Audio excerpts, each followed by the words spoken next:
Welcome back to Red Glasses Talks. The topic today is, how do you beat loneliness and isolation? We're continuing a series on this subject. The question is, how do I get started? And actually, as we begin to put together a band of brothers or sisters, a small group, whatever you want to call it, how do we actually get started? How do we know who to be in the little band with? How do we do that? Well, let me give you a couple thoughts, and this is very down-to-earth, practical stuff that I think is very important. First of all, you got to think through and pray for a few good friends that you sense God is asking you to put together, and maybe somebody else is thinking about the same thing, and they may ask you if you'd be interested in being with that little band of brothers or sisters.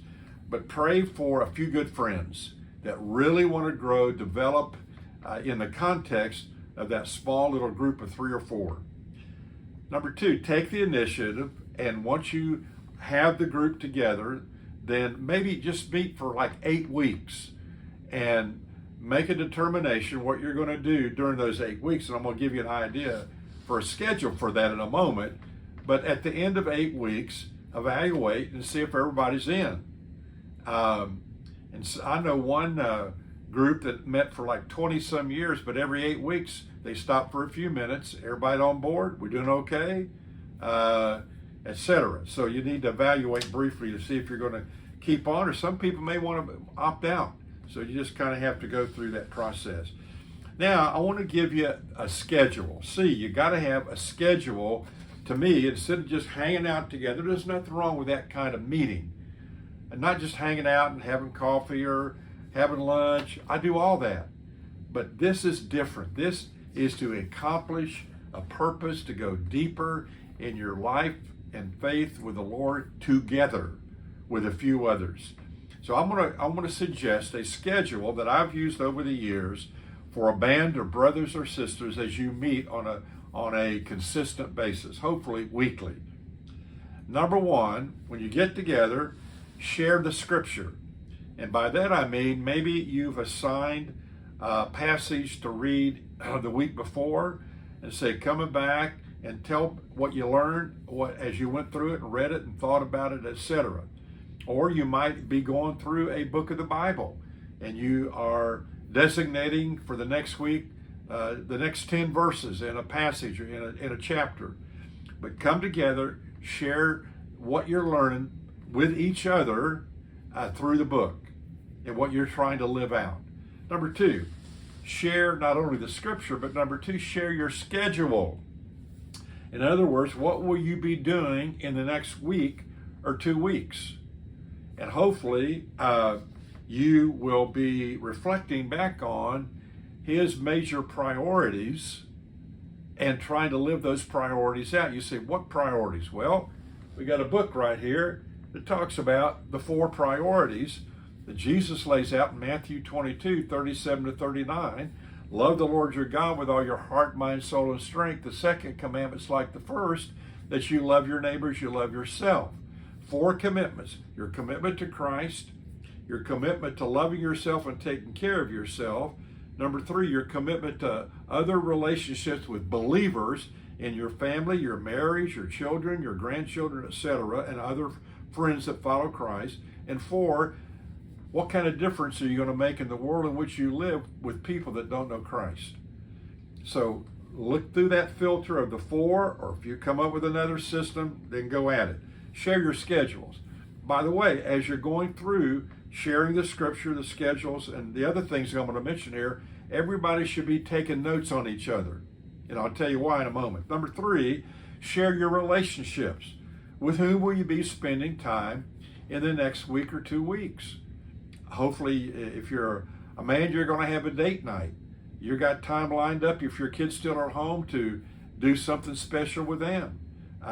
Maybe you're trying to work on making a difference in the life of somebody at work, and you need to line up a coffee or whatever to go a little further in that relationship. Share your relationships. Number 4, share where you are right now. How you doing in your life right now? Where you sucking wind? Where you hurting? Where you excited? So be authentic and share where you are right now. And then finally, in prayer, you should be really taking notes all through the meeting. Now you don't have to go around and say, well, what do you want to pray about? Everybody's already shared the scripture and what they're trying to live, their schedules, their relationships, where they are right now. You got plenty to pray about.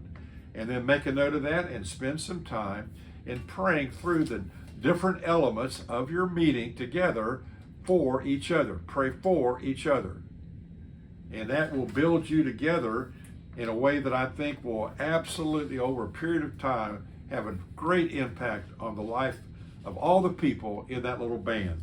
Let me close with this. Acts chapter 2, 42 to the end of the chapter through 47. All the believers, the Christians, devoted themselves to the apostles' teaching and to fellowship and to sharing in meals, including the Lord's Supper, and in prayer. A deep sense of awe came over them all, and the apostles performed many miracles and saw many miraculous signs and wonders. And all the believers met together in one place, shared everything they had. They sold their property, possessions, shared the money with those in need.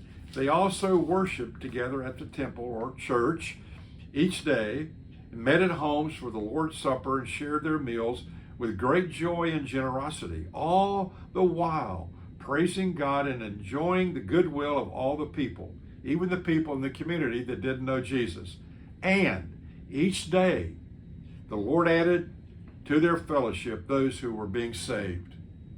So the end result of the dynamic of this fellowship in Acts 2, 42 to 47 was they banded together, they worshiped, they had instruction, they had fellowship, and they had outreach or expression.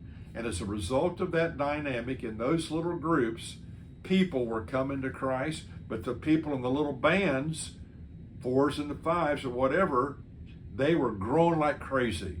But also through them, the Lord was working to impact the hearts and lives of others. Whew. Well, there you go.